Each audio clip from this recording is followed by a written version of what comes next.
Okie dokie. We're going to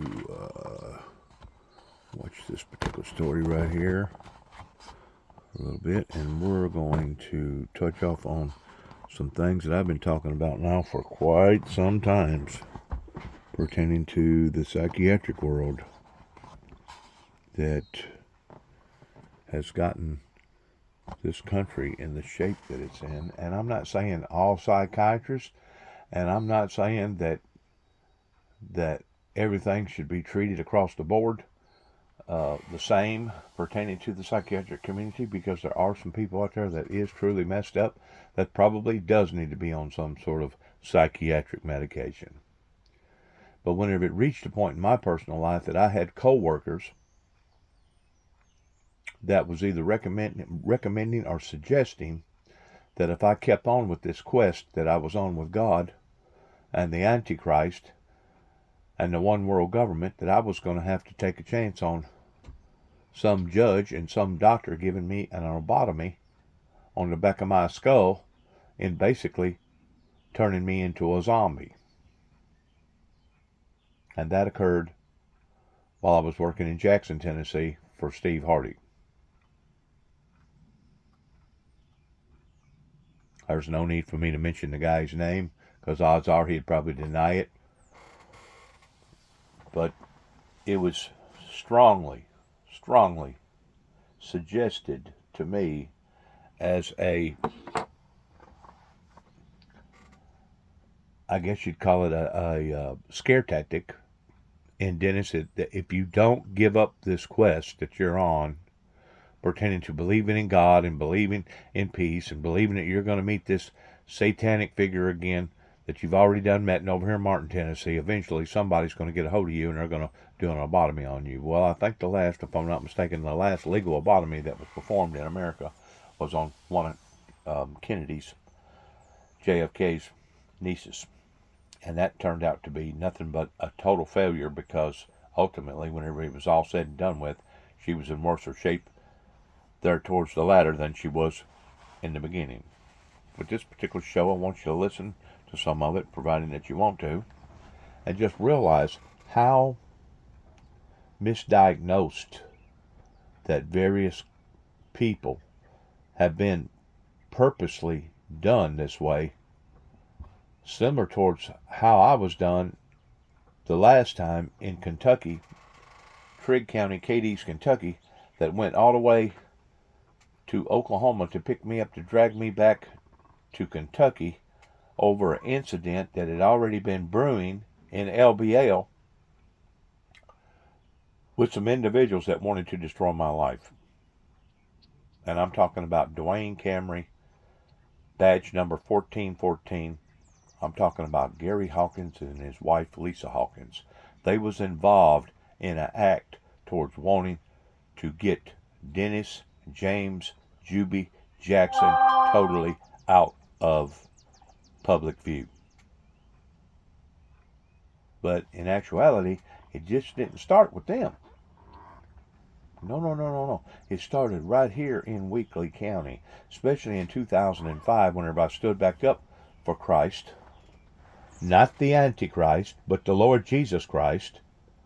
And certain individuals over here in the Martin PD in Weakley County decided that they was going to come after me simply because I'd made mention by passing out Bible literature. And I know whenever I say this, it sounds almost unbelievable. Passing out Bible literature and explaining to the teller that there was an explosion of controversy going on in my life, and that it was so intense I was probably going to wind up on the Channel 6 News on account of it. And sure enough, that was in 2005. They didn't show my face, and I don't think that they actually voiced my name in the occurrence that happened in 2007 up around Paducah, Kentucky, whenever they shut down the Kentucky Dam, simply because of me trying to warn or forewarn people, giving out advisories and warnings that there was going to be massive, major electrical disturbances to come. But it was right at the brink of it. That was in 2007 in my life. Well, in 2009, they actually went beyond the brink of it to the fact that they did wind up putting me on the Channel 6 News. And if you don't believe me, you can look my name up, Dennis James, Jubby Jackson, in Oklahoma City, Oklahoma, toward basically being a whistleblower, going in and discovering that their federal agency, that department, did not fully disclose the truth about what had occurred pertaining to an individual by the name of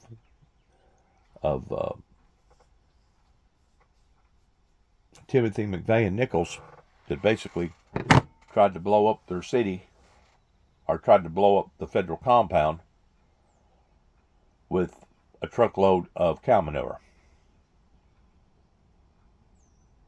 This article right here, I wish that my son would watch, regarding the damages that has been done to me throughout my life. And I know that he knows basically 96% of all the stuff that's went on in my life. There's a lot of stuff that went on in my life that he wasn't even aware of,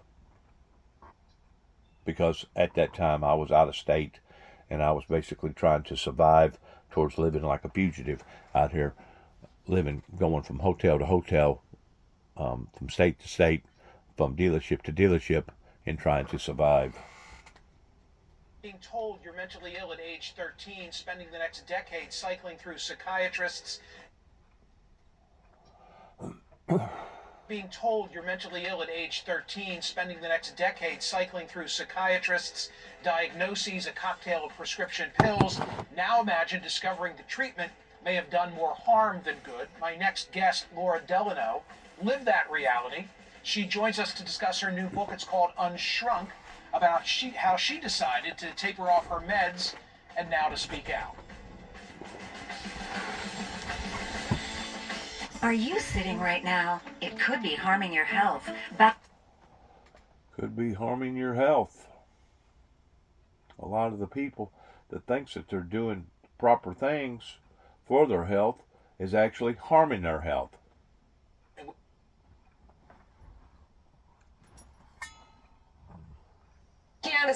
And like I said earlier, it's on a case-by-case basis, because each and every person, their biological clock and their fundamental ecosystem inside their body is different than what others are, because each and every person is basically like a snowflake. You can never truly duplicate the same person identically in every perspective. Everybody is different. So you need to keep that in mind whenever you watch this show, providing that you do watch this show, about the psychiatric community. And if you really get to studying the originality of the psychiatric community that began way back in the Dark Ages, they went through some very, very cruel and different practices of putting people in dungeons and basically treating them worse than an animal, for no reason. And a lot of those people that they was treating that way was basically people that had special gifts from God. They could tap off into understanding various things that most people couldn't relate to. And because of that, the psychiatric community will stereotype you, and the next thing you know, you'll be an outcast, and there'll be gangs of doctors trying to put gangs of pills in you towards if you're not crazy before, you probably will be afterwards, because they'll basically turn your brain into nothing but a sponge. Because they can literally do an lobotomy on a person today through chemicals, and they don't have to surgically go in behind the skull, in behind the neck, and clip off a few arteries going to the brain. They can now do it with chemicals. My next guest struggled with mental health began in the 8th grade when she was 13, not long after she was diagnosed with bipolar disorder. She embraced psychopharmaceutical solutions, and so began a 14-year ordeal in which she describes herself as a professional psychiatric patient. There were many doctors, 4 hospitalizations, 1 serious suicide attempt, and then came an epiphany and life change. It's now been 14 years since she last took a psychiatric drug. Laura Delano tells her story in a new book. It's called Unshrunk, a story of psychiatric treatment resistance. Laura, thank you for being here. To all who just heard that intro, they're probably thinking, she must have been misdiagnosed. But that's not the case. No, it's not, and thanks for having me, Michael. I definitely met the criteria of the Diagnostic and Statistical Manual of Mental Disorders, psychiatry's so-called Bible of diagnoses. For me, it's been about realizing that that is just a story that isn't necessarily factually true about who I am and what my suffering meant and means today. So mine's been a journey of letting go of what I've realized as a fictional narrative of self, rather than realizing it was a mistake. I'm going to put on the screen a part of your book and I'll read it aloud. The more I read, the more that I could see that the personal mess I'd gotten myself into with psychiatric drug dependence and withdrawal was actually a complex, politicized, society-wide mess in which many millions of people have gotten lost. How could this have happened to me on such a massive scale? When I dove into learning about the process by which the psychiatric drugs are researched and brought to market, I began to understand a big part of the answer. What should the treatment of you have been? Looking back with what you know now, what should the response have been from the mental health community? Well, I think really it's about what other spaces do I wish had been there for me to seek help in besides only the mental health system. I think my parents were terrified. Their struggling 13-year-old daughter was acting out, cutting herself. I was physically aggressive. I was screaming. I was yelling. In looking back, I wish that there had been a visible space, whether in my own school where I could see other young girls, older girls who had been through their own struggles, come through the other side. And I wish for my parents that they had seen other options, perhaps other parents, family support systems. I think for us, the only visible option my parents saw were mental health professionals and eventually doctors and pills. And I think that's really what my story is about. It's about asking us to wonder why there's so few other options beyond those on offer to us. In my particular case, I had basically a bipolar biological dad that was very, very abusive to his whole family, not just one person, that couldn't control his anger management issues. That after a miracle took place in my life in 1983, somewhere around in that era, in the early 80s, he was watching a Phil Donahue show pertaining to bringing psychiatric medication into the arena pertaining to lithium, which is nothing more than like a salt tablet. People's biological makeup being off in comparison to their charts that they went by at that time. And the thing about my case is that if anybody needed to be on medication, it should have been my dad that people in Kenton, Tennessee was aware of, but they still went ahead and pursued in marking me or branding me towards me being psychologically, emotionally, chemically imbalanced. And the whole time, the people that was imbalanced was the people that was trying to kill me, because you do not attack a person that had recently had a car roll over on top of them, losing 9 units of blood and having his spleen removed and having 64 wide 2-inch staples, metal staples, connecting both of his pieces of stomach together, and then less than a month later attacking that individual towards trying to finish that individual off. Not unless that person's life was in dire danger, in which it wasn't. My dad literally got away with attempted murder because he knowed he wasn't no idiot. He knowed that if he would have got lucky in being able to come in on top of me on my stomach and ripping me back open again, odds are I never would have survived that the second time. And I wouldn't have survived it if it wasn't for his brother, J.W. Jackson, that was in the living room at the time, that heard the commotion going on in the kitchen and basically drug him off of me because he was beating the hell out of the back of my neck and the back of my head. And because I had fallen on my face and on my stomach in trying to protect my abdomen area, because I know that if he got a hold of my abdomen area, I was gone. I was as good as gone. And this was all over a telephone call. This was all over me trying to glorify the kingdom of God by sending out some material to a place out in California similar to Ripley's, believe it or not, that was willing to pay a little bit of money for people's stories regarding the miracle that had taken place in their life. My dad didn't want God the Father to get any glory out of what had happened to me, much less the two hands that come out of nowhere that grabbed both of my wrists that was deathly cold, that I felt the Spirit of God enter into my body at the same time that I seen a 4,000-pound automobile come crashing down on top of me, that I physically seen metal bending around my body that is scientifically impossible. But the pressure was still so severe, even though that occurred, it ruptured my spleen inside my body because of the pressure. And that's whenever my clock started ticking towards me only having less than a few minutes to live. And of course, as I was heading to the hospital, I basically flatlined, and they had no idea that anything was really actually wrong with me.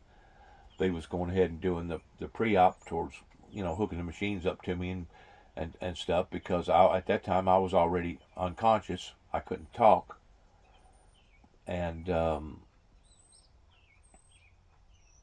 by the time they got me to the emergency room, all my veins had totally collapsed to the point that they couldn't find none of my veins.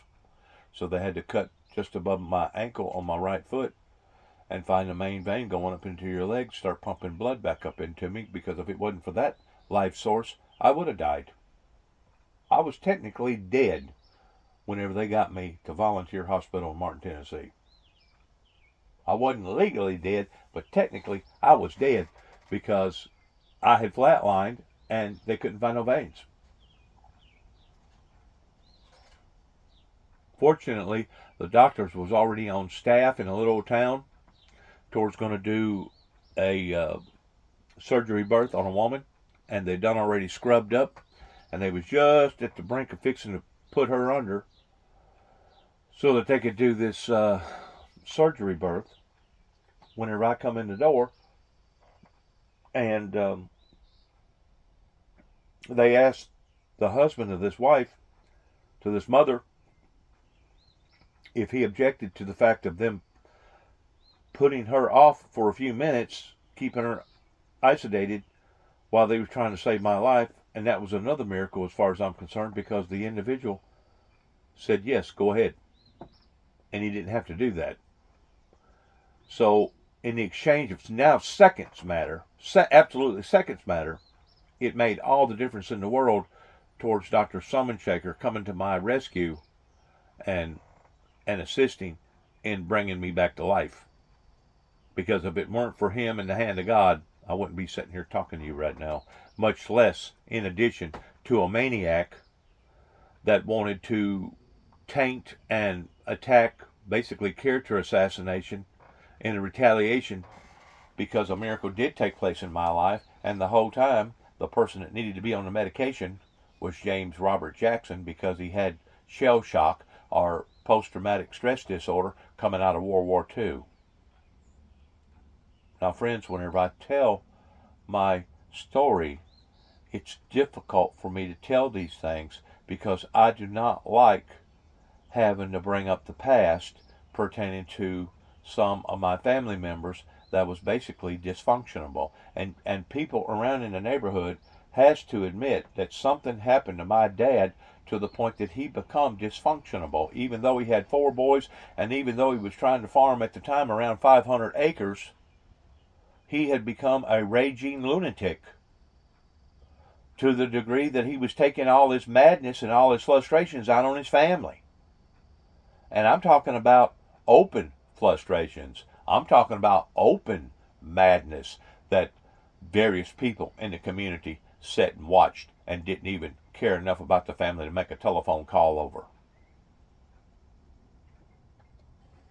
The New York Times, I think, favorably reviewed your book. There was this comment. I'll put this on the screen and read it as well. Delano's story is compelling, important, even haunting, but plenty of readers will chafe at her lack of interest in those who have actually been helped by these medications, especially today when they're facing criticisms from some quarters.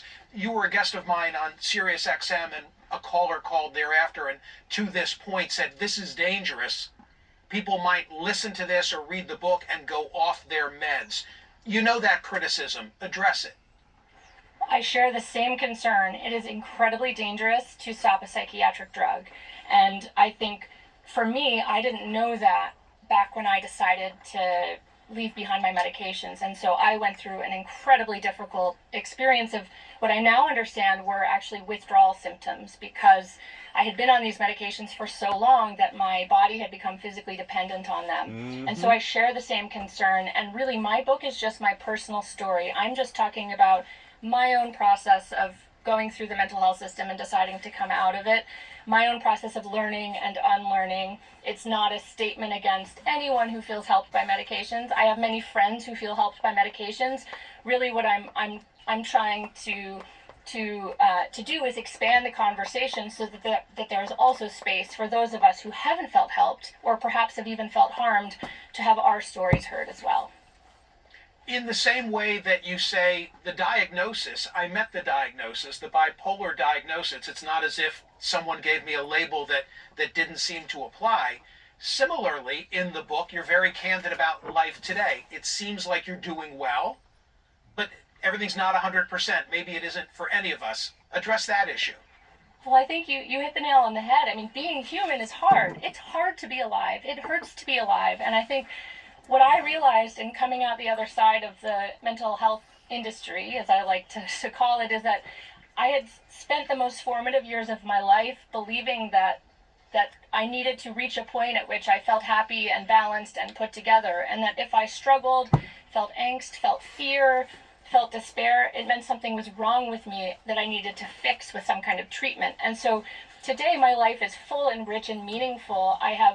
I feel connected to myself, to my body, to Hallelujah. my family, to friends, to nature, to my work, Hallelujah. to a sense of purpose. But I also feel intense anxiety on a pretty regular basis. I have a lot going on. There's a lot to be anxious Who don't? about. I feel grief Who don't? about the state of the world and all the struggles that we're in. I feel intense emotions that I would once have thought of as symptoms, so to speak. Right. The only difference is that today I'm not afraid of them, and I know that they are conveying messages about my relationship to the world around me. The epiphany moment for you was reading another book, Robert Whitaker's book. Talk to me briefly about how that changed your perspective. So this was in 2010. I was 27 years old. I had spent the previous decade basically falling ever further into dysfunction, despair, disability. My 20s looked like a series of hospitalizations, programs, couldn't hold down work, had basically no friendships, dependent on my family, and I happened to have been born in a family that could take care of me, which many people aren't so lucky to be. So there I was in a bookstore on a weekend visit away from this day hospital that I was a patient in, and I found this book on a bookshelf. It had a bunch of different psychiatric drug names on it. I thought, what is this book? I've been on almost all these medications. I picked it up. I sat down to read it. And the thesis of this book is basically that if you look at what the long-term evidence is telling us about psychiatric drug use in America, there's a strong case to make that it's collectively making us sicker. And there I was, reflecting back on all those years of worsening dysfunction, eventually reaching the point, like you said, that I tried to kill myself because my life was so miserable that I saw no point in going on. And I wondered in an instant, holy cow, what if it hasn't been so-called treatment-resistant mental illness that I've been believing all these years, where I'm just so defective, nothing can help me? What if it's been the treatment? Right. And that is what really set me on the path that I'm right on today. So thank you for being here. I'm going to underscore that Laura Del. Or it can go in another direction that a lot of your psychiatric communities don't recognize, or if they do, I'm not aware of it. The people around that person could actually be trying to drive that person off into a state of insanity. That way, that person would basically kill themselves. Evil can come in many forms and fashion. And whenever the Bible says that the devil, Satan, is the Christian's adversary and that he is out to kill, steal, and destroy, that can be a variety of things from A to Z. That probably is over 1,000 different ways that the devil can impenetrate a person's mind, can impenetrate a person's thinking, can impenetrate a person's social status, can impenetrate a person's physical being to the point that that person no longer wants to exist. In other words, you get driven to the edge, and then it's up to you and whether or not you want to go ahead and jump or not. And that's really sad that our spiritual counseling centers, much less the churches, don't recognize this pertaining to evil, just as the Bible talks about that Satan will come down in the last days because he knows his time is short. And if there is anybody out there that, and I know that there's thousands of people out there that knows that they have a calling by God in doing a certain particular task or doing a certain particular purpose, because of that, they have got a bullseye on their back, and the devil has tried every way in the world to tear that person apart. These are areas that the devil has become that much more slicker and sly in, pertaining to using these crafty tactics in trying to bring destruction into that human being's life. And that destruction can come in the form of temptations. That destruction can come in the form of a whacked out doctor that thinks the only way to treat this person is with strong psychiatric medication drugs. That entity, that evil entity, can use 1,000 different tactics in trying to destroy God's people because of God's calling. And that was the main concept that happened in the founder of the Windmill Ministries missions here at 291 Thompson Road, Sharon, Tennessee, zip code 38255, was because after my life had been spared undeniably in 1983, it was as if every demon in hell come against me in trying to finish me off.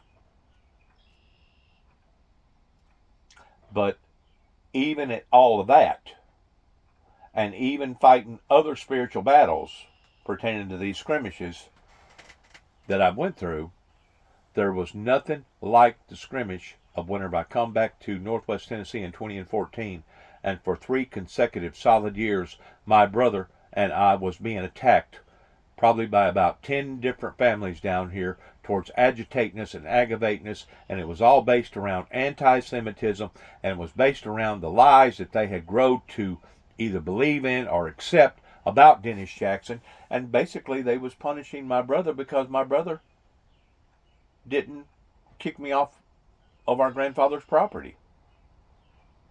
And the thing about it is, my brother and I had many conversations, and my brother said, Juby, I ain't going to do nothing like that. He said, but if the truth be known, you probably got more of a right in being on the property than I do. He said, half the stuff out there in that shop at one time belonged to you that come out of your shop whenever you had a business over in Milan, Tennessee. Air compressors, welders, all kinds of different tools, floor jacks and everything else. So what went on here from 2014 leading up into my brother's death in 2017, I feel like deserves to be told. And I feel like it deserves to be recognized in how the authorities I don't think just dropped the ball pertaining to the court system up here in Weakley County in Dresden, Tennessee, but I think they was actually in behind it. I think that they was actually hoping that there was going to be blood on the floor, and it didn't matter whose blood. It didn't matter if it was the perpetrators that was coming out here tormenting our lives. It didn't matter if it was my brother's blood. It didn't matter if it was my blood. They was hoping that things would had escalated on a level that once we get Juby in this corner, Dennis Jackson, society will never, ever, ever have to worry about him coming back out into the open public domain again. Now, those same people that I'm talking about that works in behind the judicial system, they'll lie to you and they'll tell you, "Oh no, that wasn't our motives. That wasn't what we was thinking." Really? Then what was it? Was you just so damn lazy or crazy that you just didn't want to do the right thing out here, pertaining to my brother and I hiring attorneys and calling on the sheriff's office sometimes twice a month and having as many deputies come out here, as many 2 cars, sometimes as many as 6 cars, 5 or 6, maybe 7 cars? Really? That was the reason why? Whenever you get to looking at people's motives as far as dereliction of duty, I think it's self-evident. I think it's self-explanatory to Mike Wilson and various people in this area that was dead set that they wanted to destroy Dennis Jackson. Now, they'll tell you that that was not their motives. They'll tell you that that was not their primary objective. But something had to be motivating these people in tossing the responsibility, because the sheriff's office would toss it to the judge would toss it back to the sheriff's office, and they would flip-flop back and forth, and wasn't neither one doing their jobs. And because of the torment, the anguish, the pressure, because of the sensitivity of what was going on in this area, and plus the fact that my brother knowed our family's past, including my great-grandfather that used to have a big say in being a community pillar in helping to establish this particular area in Northwest Tennessee. My brother David knew about all that. Just like my brother David also knew, like my son, about 98% of everything that had happened in my life towards me being victimized. It was my brother that said, "Juby, you're living like a fugitive." And I had to say, "Yes, David, you're right, I am. I'm trying to outrun the ridicule and the persecution that's coming off from people because of the computer system that I couldn't outrun." And once I realized that I wasn't going to be able to outrun it, especially whenever I got out of jail in 2013, whenever I got out of jail in Cadiz, Kentucky, after me being locked up in jail over 2 non-threatening telephone calls for almost a year,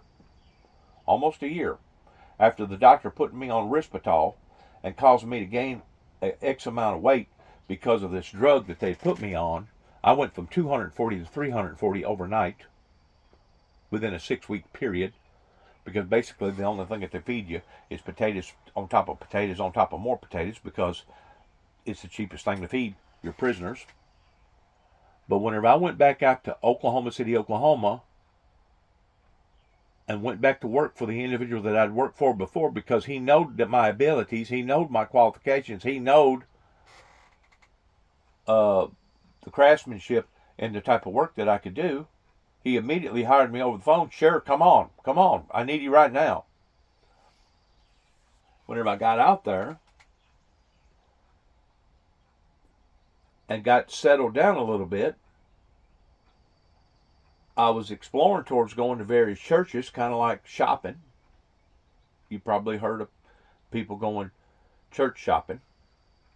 Well, I was going church shopping, and I found this one church that I really, really liked, called the People's Church, just outside of Oklahoma City, in the metro area of Oklahoma City. That wasn't but about 2 miles from where I was working, right over there by several different major TV stations. Also pretty close to the Indian Museum over that way, Cowboy and Indian Museum. And after I went to church a time or two, they had this thing come up about needing volunteers because every spring, right before school, I say spring, right before school started, they had this they had this preference that they used towards young parenting, male or female, that they offered them haircuts, oil changes, school supplies, backpacks, basically enough to help a young, struggling family to get off their feet and start doing the proper and right things whenever it comes to raising up their children. And I signed up to volunteer for doing that, but I really didn't think that they was going to call on me. And sure enough, they did. They called on me about 3 weeks later. They said, "Hey, are you still up for grabs towards helping us out on Lincoln Street towards helping us raise money and do this movement for these young parents?" I said, "Absolutely." So, following next day, got my clothes, put clothes on, go out there, and I was given an assignment in basically helping to park a lot of the automobiles because it was a big deal in that area, helping park vehicles in this field, kind of like people going to a rodeo or people going to a carnival or something like that. And I'd been parking cars for probably, I don't know, 3 or 4 hours. By this time, it's already about noontime. I didn't bring no water. I should have brought some water. I was thirsty. I needed to go to the bathroom, so I decided to take a break. I walked into the school system that they was promoting at that time, at that day, pertaining to People's Church, and walked into the bathroom and didn't think that I was going to be able to walk out. 2 or 3 officers had recognized me pertaining to my past of the occurrences that took place in 2009 whenever they decided to plant a bomb in the back of my truck and make me out to be like I was a lunatic or a monster. And because of it, it didn't sink well with them, and they basically confronted me while I was in behind the stall doing my private work that I needed to do in relieving myself, questioning me. You don't have no guns, you don't have no weapons, you don't, we're watching you, and as soon as you get out of there, we have some very serious questions for you. And this conversation was going on while I was sitting on the pot. And I had no idea who I was talking to because I couldn't see them. But they'd already done seen me, and now they have followed me into the bathroom. 3 officers. Well, as soon as I got through doing what I needed to do, I thought for a minute I was going to get roughed up. But once I contained myself very professionally in showing that there was no resistance in me having to go to the bathroom, and that it was the People's Church that called upon to me towards volunteering, towards coming out here and doing what I was doing, they kind of backed off a little bit, but they still was so infuriated of the fact that I was there trying to help people, because they had already imaged me in their minds that I was another David Koresh or Timothy McVeigh or Nichols, the people that basically bombed the 4 people in Oklahoma City, Oklahoma, that caused 168 lives that day or something like that died. They had already stereotyped me and imaged me towards me being that monster. And because of it, they escorted me out of the bathroom, out of the school, to my automobile, and made sure that I left the area and told me explicitly, if you even come near this school again, you will go to jail for criminal trespassing. Now, friends, I've been set up many different times before pertaining to bad people doing bad things. But at that point in time, that basically broke the camel's back in me understanding, first of all, these people was going to hold my feet to the fire over something that they was trying to image me as or project me as me being a monster. Secondly, I cannot outrun the computer.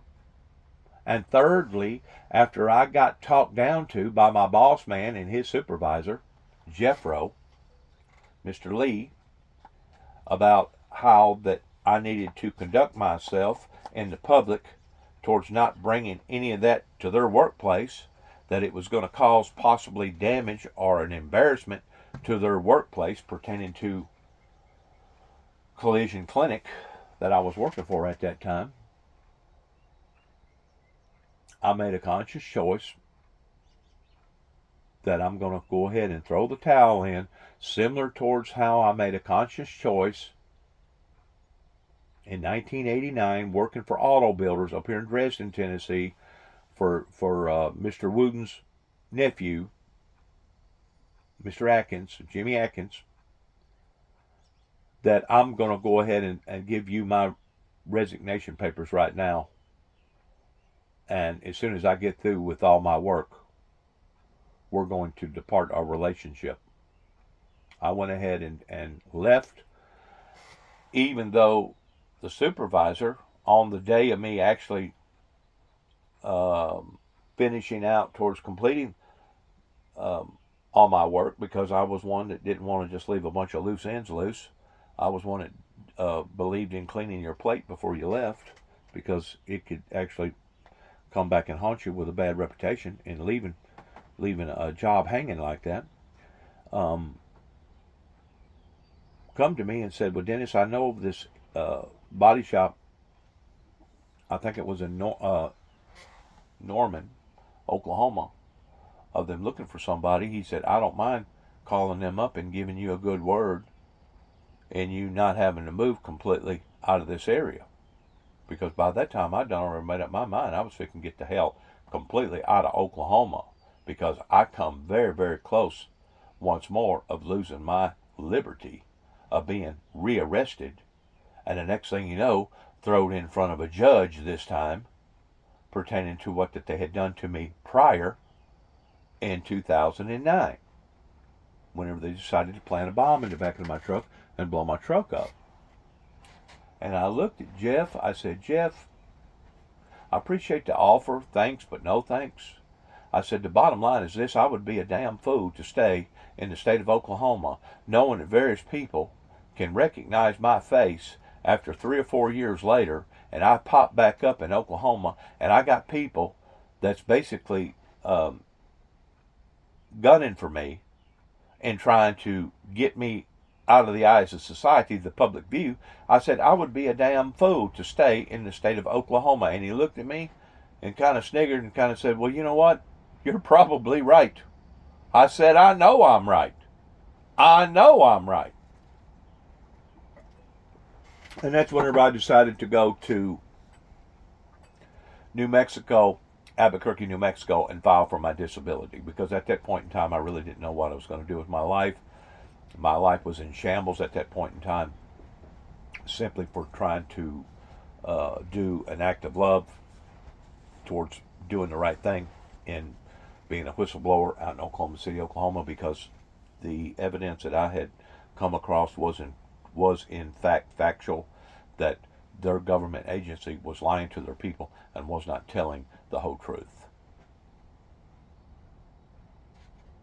It just so happens while I was in New Mexico, that's whenever I had the privilege that I think was a God thing, because what's the odds of me going to Taos and Los Alamos, New Mexico, in my exploring around, waiting to see what the Social Security Administration was going to do?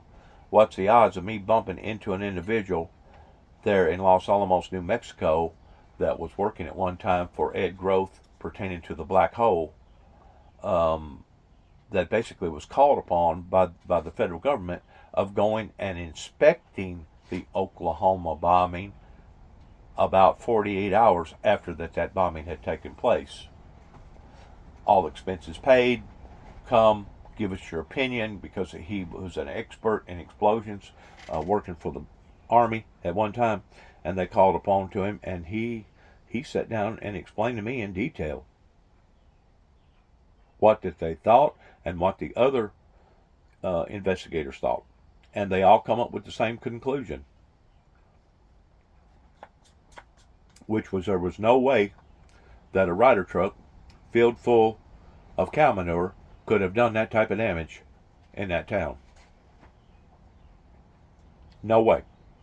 And each independent study was being done by each independent person, and they wasn't to bring their analogies together, their final conclusions together until there towards the last, and they all three matched. All three matched. That there had to have been something more than a rider truck with ammonia nitrate in it. So to me, that was a godsend, because that helped to relieve my mind in understanding with a gut feeling that I had that they was doing a government cover-up out there and not exposing the whole truth to their people was in fact true. Just like the gut feeling that I had towards what went on in Mount Carmel, Waco, Texas, that there had to have been more to that other than what the media was talking about. Had to have been.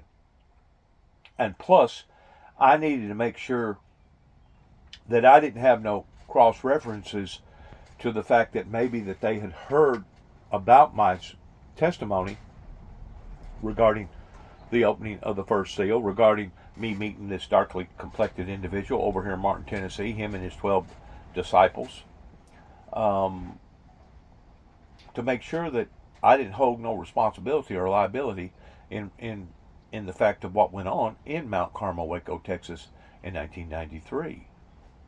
See, it was the ordeal that happened in 1993 that prompted the ordeal that happened in 1995 pertaining to the Oklahoma bombing. And I'm hoping that I got all my years and my dates right here, because I'm trying to sit down and eat breakfast with a Oreo vanilla whatever it is here that you mix cookies with. I'm sitting here trying to eat half of it while I'm watching this show talking about the psychiatric communities and reframing the best of my memory towards what actually occurred whenever Judge Woodall in Cadiz, Kentucky decided to let me go. This was after that they had poisoned me, and I went from 240 to 340 pounds in about less than 6 to 8 weeks while being incarcerated over 2 non-threatening telephone calls in regards towards land between the lakes in western Kentucky. Now, I can't get no more specific than that. I have told my story again and again and again, and I promise you, as long as you stick to the truth, as long as you stick to the facts, you won't have no problem in remembering what you said the first time, because you're sticking to the truth. And I'm telling you the truth, and I got proof regarding the People's Church in Oklahoma City. Matter of fact, it went so far that after I'd come back to Northwest Tennessee in 2014, I can't remember exactly the year. I'm thinking that it was the year 2019. This was after my brother had already died, and I was basically starting to barely get over the depression with the COVID ordeal, and going through what I went through with my brother's death, and going through what I went through towards them targeting me here in Dresden, Tennessee, in Weakley County. I think it was the 25th anniversary, if I'm not mistaken. Like I said, I may be wrong about the specifics. Forgive me if I am. But I decided, out of courtesy, I would give the park rangers a call down in Oklahoma City, Oklahoma, in expressing to them my feelings, how that I would like to have went to that particular anniversary on that particular year. And I was wondering if it would be acceptable for me to go down there and take a part in that ceremony. The guy that I was talking to at the time said that it was above his pay grade and he couldn't make a decision like that, because he really didn't know the whole story about what had occurred in my life the time that I was down there in 2009. Well, needless to say, it didn't take but about maybe 3 days. And I was expecting for this individual to call me back, because he basically promised me. He said, "Well, I'll call you back one way or the other, rather not they're against you coming back down here, or rather not you can come down here." He said, "I'll call you back." Well, okay. Well, they took it a step further with the authorities in Oklahoma City, Oklahoma, towards them calling the authorities here in Weakley County pertaining to Mike Wilson. Mike Wilson sent a deputy out here and said, "Dennis, you keep your ass in the state of Tennessee, because if you even so much as cross state lines going into the state of Oklahoma, they will have you arrested. They will incarcerate you for going back into that state." And I'm thinking to myself, and there's records of this. Keep in mind, there's records of this. I mean, you just don't blab off stuff like I'm blabbing off, and if there's not records of it, because it can get you in a lot of trouble, especially whenever you're talking about what judges or what authority figures have done. And I thought to myself after the deputy left, it really ticked somebody off big time. Whenever I went down there and I rolled up my sleeves and I become a journalist detective in identifying the do's and the don'ts and the ins and the outs, and putting this together and that together, and using this model and that model, and using the seismograph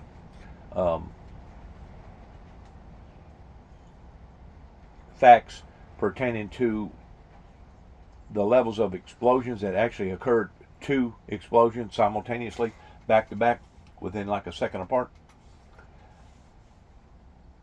It really ticked somebody off in how that they was trying to continue to lie to the public that it was just a truck filled full of cow manure. But it took what I done in that year, because I was basically back out there in, I think it was 2011, or maybe it may have been 2012, and somebody had already sat down and was doing an investigation that I didn't even know nothing about, that come up with this movie called The Noble Lie, that was basically taking proof of what they had experienced in seeing that there was detonators that was found the day of the explosion in Oklahoma City, Oklahoma, hundreds of them in the lower part of the building, that what was detonators doing in the lower part of the building, indicating that even then they knew that it had to be more than a truckload of cow manure that done that kind of damage. But certain individuals was dead set, and the reason why that they was dead set in not wanting to expose that is because it would have made them look bad, because what the hell was any type of detonators doing in a federal building, especially a federal building with a daycare center in it on the 3rd or 4th floor?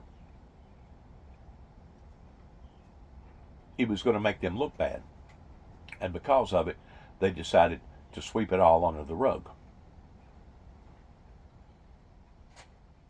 And now here comes this jerk.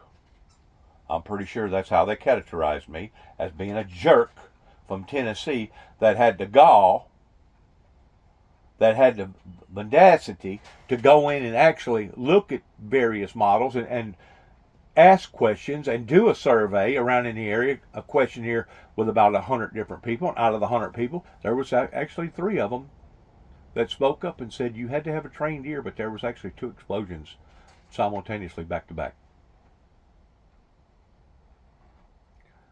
One lead led to another lead, and basically for them to have done what they done was a way for them to cover up what that they was still covering up and not exposing the whole truth. And whenever that deputy come out here, Weakley County deputy come out here, that Mike Wilson was in charge of, I knew then, boy oh boy, did you ever put a burr under somebody's saddle, to the degree instead of getting a telephone call, they actually sent an official word out here to you from a deputy. basically threatening you, telling you that if you so much as walked over the Arkansas state line into Oklahoma City on I-40, coming back into Oklahoma City, Oklahoma, you can get ready to be arrested. Because I made them look bad. And I exposed the truth. But now, I'm supposed to be psychiatrically, emotionally, chemically imbalanced, according to some of the people around here that basically bit into that bait, hook, line, and sinker, and that's what they was betting on, that I was either crazy or, better than that, in 2005 in Martin, Tennessee, in their precinct up here, David Moore, being the main ramrod, changed their motives in no longer trying to demonstrate Dennis Jackson in him being a lunatic, but now we're going to try to demonstrate Dennis Jackson in the eyes of the public towards him being a homegrown terrorist by charging him falsifying files, which has terrorist implications, the same as somebody pulling down a fire alarm, either in a school or in a hospital, or somebody crying fire, fire, fire in the middle of a theater, knowing good and well that there wasn't a fire. They was purposely in Weakley County, Tennessee, trying to destroy my life by putting me under that type of magnifying glass.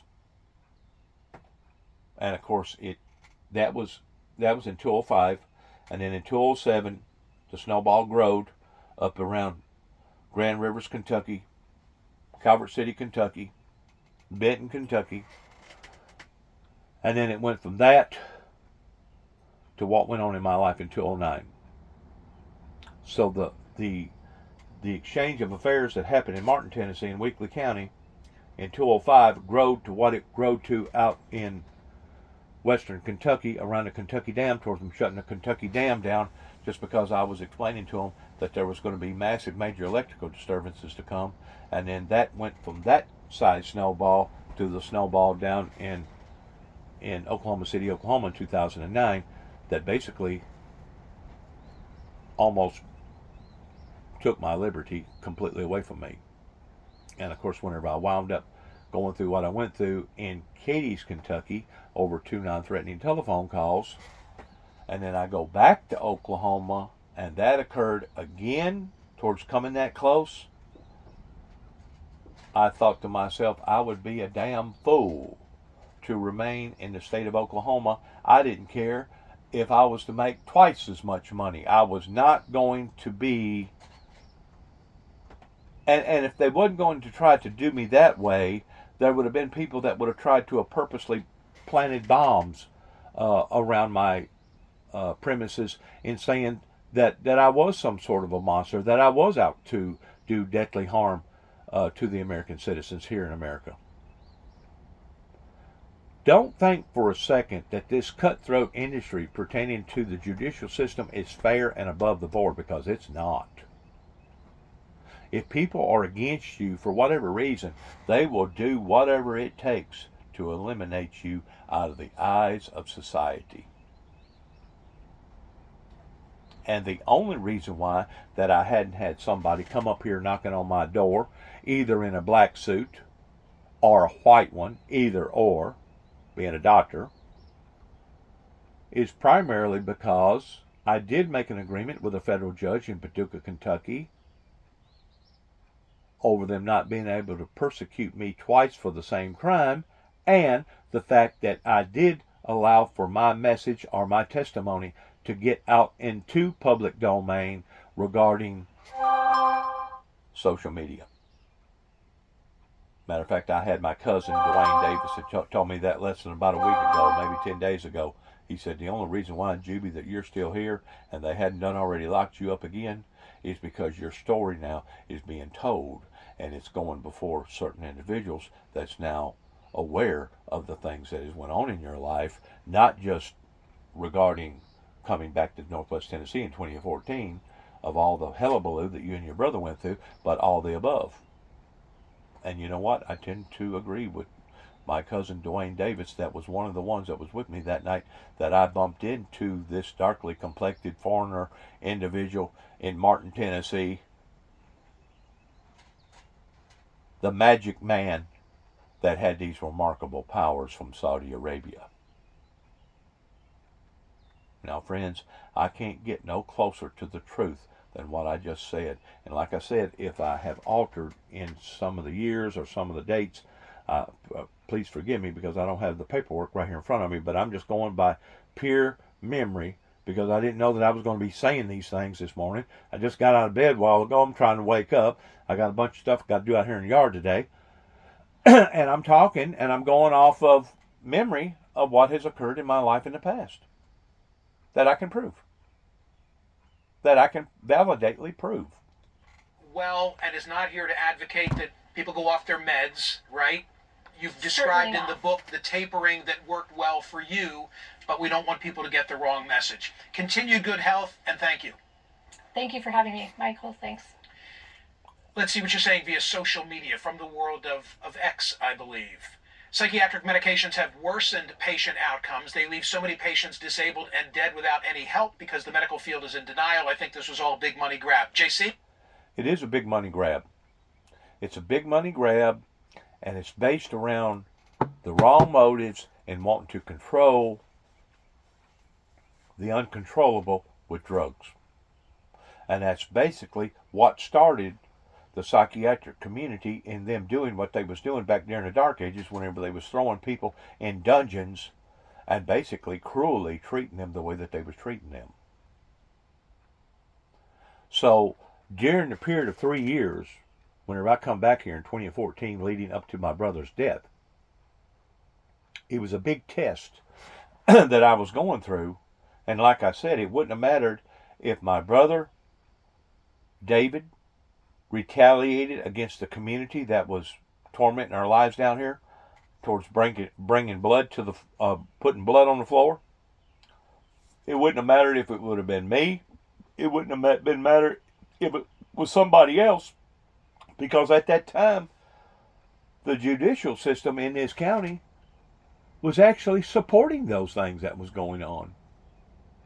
Why wouldn't I have believed that the law enforcement agencies in Weakley County, Tennessee wasn't behind all this, knowing that we had went to court, knowing that we was calling the sheriff's office sometimes twice every month, having as many as 2 to 5 to 6, 7 cars out here at a time?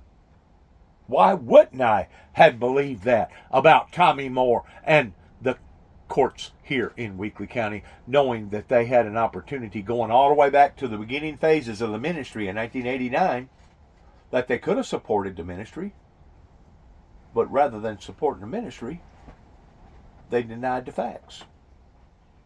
And they didn't want to listen to the facts. And it was easier for them to stereotype me by saying, well, there's something wrong with him. He don't know what he's talking about. He's just making all this stuff up. Well, he's a celebrity hound.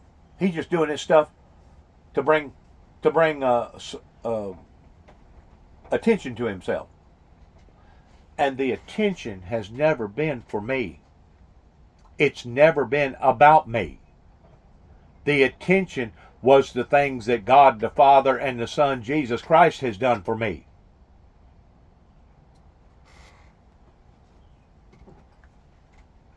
Talk about a misdiagnosis. That I can go all the way back and grab up at least a dozen people within a 2 to 3 mile area of where I'm living right now that will validate, if you get them under oath, that yes, James Robert Jackson was a loose cannon and should have been dealt with appropriately by the law in raising his children up out here. But nobody cared about not only James Robert Jackson, but they didn't care nothing about the family, because if they did, somebody would have made a telephone call to the sheriff's office, if nothing else, even if they had to done it in secrecy. Not one time was a truant officer at our house. That should have been out there all the time. JC, I'm just going to say to you that psychiatric medications work for many. I don't want someone to get the wrong message from this conversation. The book is being very much discussed. I think it's a very worthy read, and one size does not fit all. I want to remind you, go to my website, it's mercadish.com. Answer today's poll question. Has President Trump already weathered the worst of the signal controversy? Still to come, your social media reaction to my commentary. And a little over a month ago, do you remember when James Carville gave his fellow Democrats some advice to play possum and stay out of the way? Just let Republicans implode. Well, Governor Newsom argued differently with Bill Maher, that the problem is coming from within the party, going as far as to call the Democratic brand toxic. So who's right, and what do Dems really need to do to succeed? James Carville will be here in a moment. Make sure you're signing up for my free and worthy daily newsletter when you go to smirconish.com to cast your ballot on the poll question. Check out what Scott Stantis drew for us.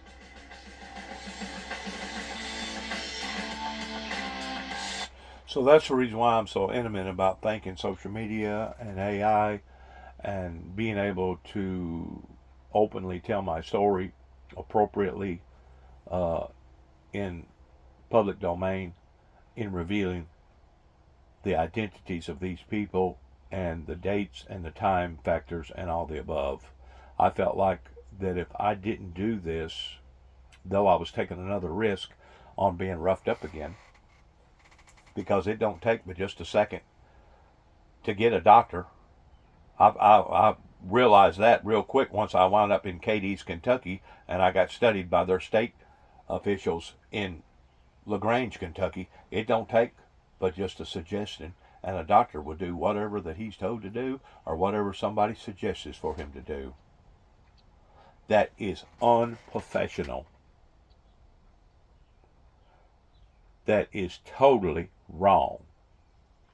And there isn't no telling how many people that's been stereotyped in similar fashions, in similar ways, because of whatever reasons.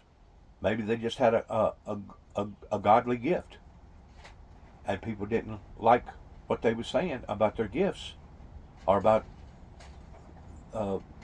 biblical scriptures, and because of it, they was going to put an end to them.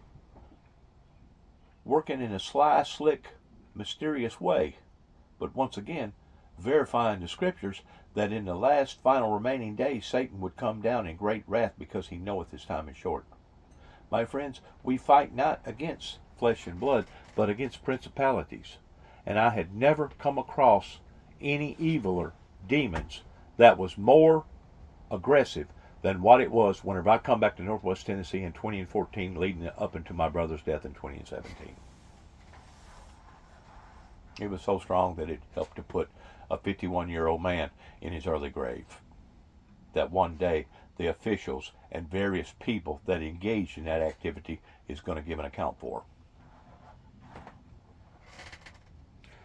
Good luck to all of us. God bless America, God bless our troops, and God bless our endeavors towards which way we go from this moment on. Thank you, and shalom.